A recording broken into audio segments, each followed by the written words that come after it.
Welcome to Tackling Debt with Emelike Ukpabi. My name is Emelike Ukpabi and I'm your host. Now, this week we're going to be talking about debt traps. These decisions that seem harmless, even helpful, but slowly choke your cash flow and keep you stuck. But before we dive in, I want to highlight our $1 billion debt challenge. This initiative, while open to everyone, is focused on supporting the Black community in Canada, and our goal is ambitious yet achievable, and it's to reduce the community's total debt by $1 billion in 2026. The reality is that debt continues to weigh heavily on our community. But imagine the impact if we all collectively come together to lighten that burden, freeing more families to save, to invest, and contribute even more to Canada's growth.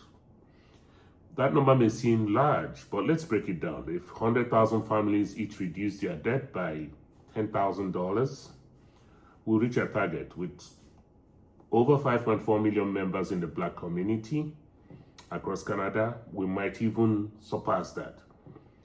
Now, the topics we discuss here are designed to guide and empower, to help you achieve this goal. This is not financial advice. It's just a guide, based on personal experiences, stories, and all of that, right?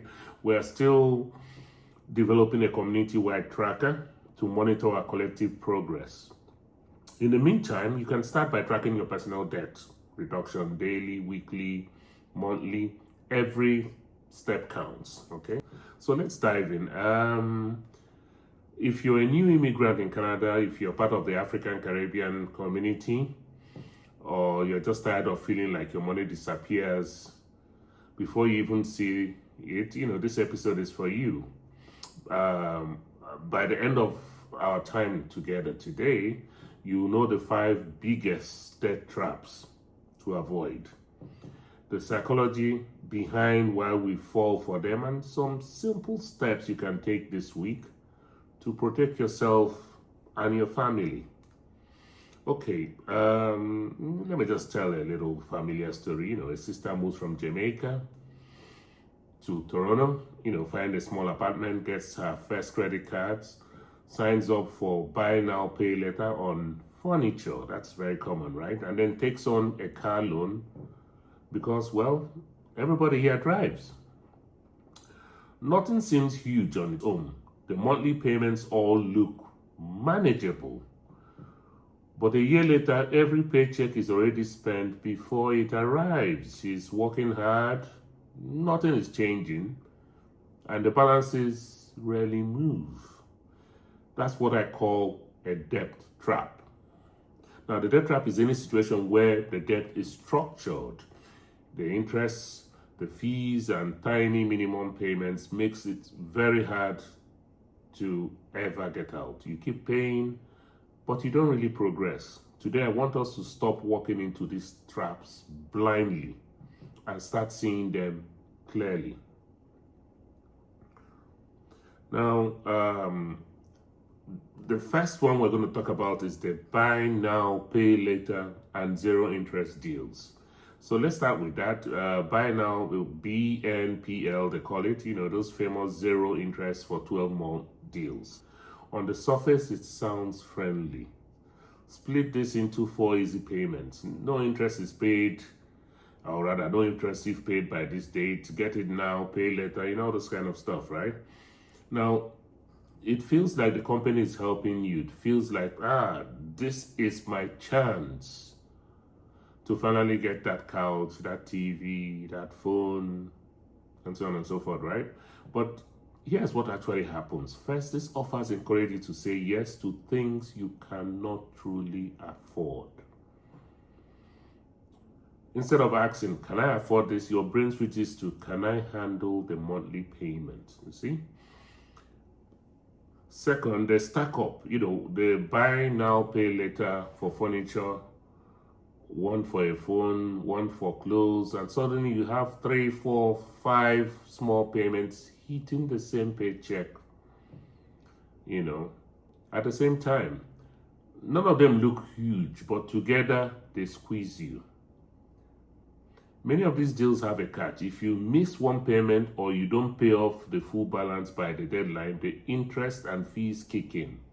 And they're not friendly. So how do you avoid this trap? Number one, if you need a buy now, pay later to buy it, pause and ask yourself, is this a need or a want I'm impatient about, right? Number two, create a personal rule. For example, at most one buy now, pay later at a time, not more than one, only for something essential that already fits my budget. Now, if you do have one, put the due dates on your phone calendar with reminders. Don't let I forgot cost you more money. Buy now, pay later is not always evil, but if your budget is tight and you're trying to get out of debt, it's a slippery slope. Respect it like fire, useful in the right place, but dangerous if it gets out of control. The second trap we're going to talk about is credit cards and minimum payments. Credit cards feel like magic. You tap, you walk away with what you want, and in the future you worry about it. The trap is in the interest rate and the tiny little minimum payments. The minimum payment is not designed to help you get out of debt quickly. It's designed to keep that account alive and make money for the banks. So while the bank collects interest from you keep collecting that interest from you for a very long time. Now, if you owe a few $1,000s on the card with a high interest rate, you'll only ever pay the minimum. You could be in that debt for many, many years. Over time, you may pay back 1 or 2 or 3 times what you actually borrowed. On top of that, when you use too much of your limit, is called utilization. It can hurt your credit score, which then makes other borrowing more expensive too. So, that trap spreads. What do? First, change how you see the card. A credit card is not income. It's a tool. If you're still in the debt payoff mode, your goal is to pay the statement balance in full every month, at least much more than the minimum. Second, if you're already in the trap, move into what I call attack mode, which is peak, like they call the debt snowball or avalanche. Choose one card first and focus on it. Pay as much as you can on the one card while paying the minimum on others. When it's dead, roll that energy to the next one until they're all paid off. Minimum payments are a trap because they feel responsible. At least I paid something, but they keep you stuck for years. The next trap is the high cost short-term loans. Trap number 3, high cost short-term loans. Payday loans, quick cash loans, online loans, car title loans, all those products that shout fast approval, no credit check. This company they know exactly who they are targeting. People who are stressed, behind on bills, living paycheck to paycheck, and desperate. The fees and interest on these loans are often extremely high. You borrow a small amount. By the time you've paid fees, you've given back far more than you received. So here's the cycle. You're short this month, you take a small payday loan. The next paycheck, that loan plus fees comes out. Now your pay is short again. So what do? You go borrow again to fill that gap. And you are deeper than when you started. Many immigrants and low-income families, for them, this is especially dangerous because the budget is already tight. You got high rent, and maybe you're sending money back home, and you're still settling down. There's no cushion. So what's the alternative? First step is to pause before you take these loans. What problem am I trying to solve? Is it worth it? Is there another way to solve it besides taking that expensive debt? Sometimes the better move is to call the bill company and ask for a payment plan, negotiate a later due date, Cut or pause non-essential expense for a month or two. Take a short-term extra shift, a small side hustle, sell something you don't use. It's not just, it's not that easy, but it's often cheaper and safer than walking into a payday loan cycle that can last for months or years. The fourth trap I'm going to talk about is lifestyle inflation and social pressure. Not every debt trap comes from a bank. Some come from our own minds, our feelings, our expectations. Maybe you had a season of struggle. Now your income has increased a bit. Instead of using that extra money to pay off debt or build savings, your lifestyle quietly rises. A nicer car, more eating out, more online shopping, more events. Before you know it, you're earning more, but you're still broke. So we also face cultural pressure. In the African Caribbean community, we like to look good.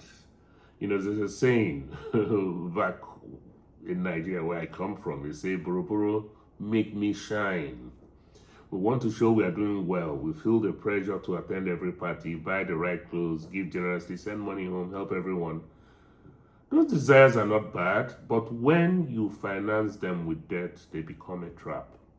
So how do you guard your heart and your wallet here? Start by naming your triggers.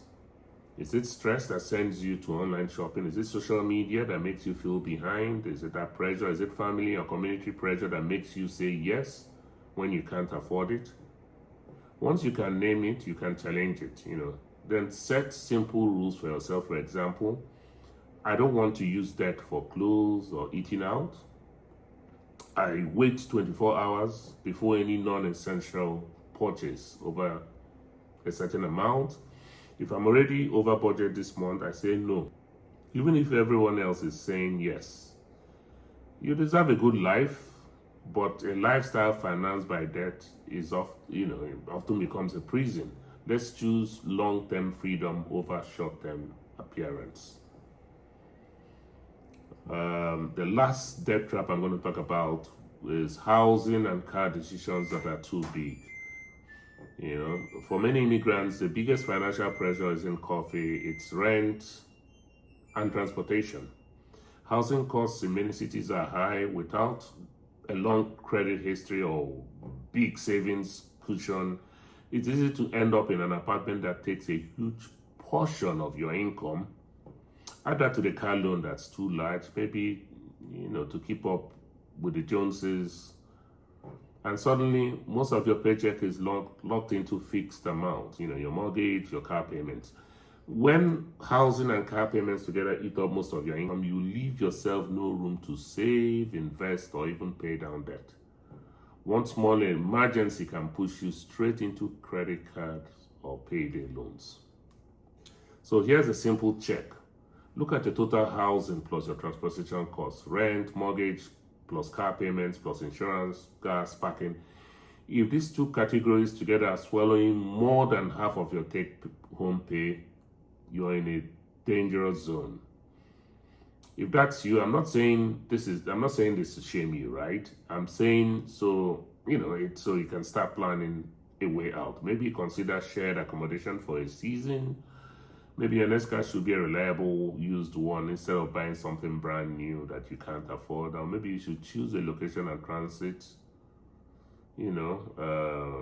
over a car for now. Sometimes the bravest thing you can do is to downsize your life on purpose so you can upgrade in future. Okay, so there's a simple 3-step framework. Pause, plan, protect. We talked about 5 big traps, talked about the buy now, pay later, credit card minimums, high costs, short-term loans, lifestyle pressure, and oversized housing and car payments. Now, I want to give you a simple framework you can remember when new offers or decisions come your way. Pause, plan, and protect. First, pause. Before you sign anything or click, I said pause. If it's not a true emergency, ask yourself, or you give yourself 24 hours. Let the emotions calm down Talk to someone you trust if you need to. Second, plan. Ask yourself the question, what's the real cost? Including interest and fees. How will this payment fit into my current budget or debt payoff plan? What happens if my income drops? Even a little, can I handle it? Third, protect. Protect yourself from building, or rather by building small buffers, a realistic budget, an emergency fund, a clear debt repayment method.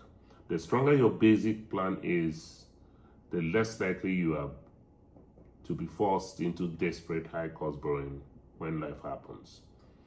Avoiding traps is just as powerful as finding deals. Sometimes the money you don't lose is more important than the money you gain.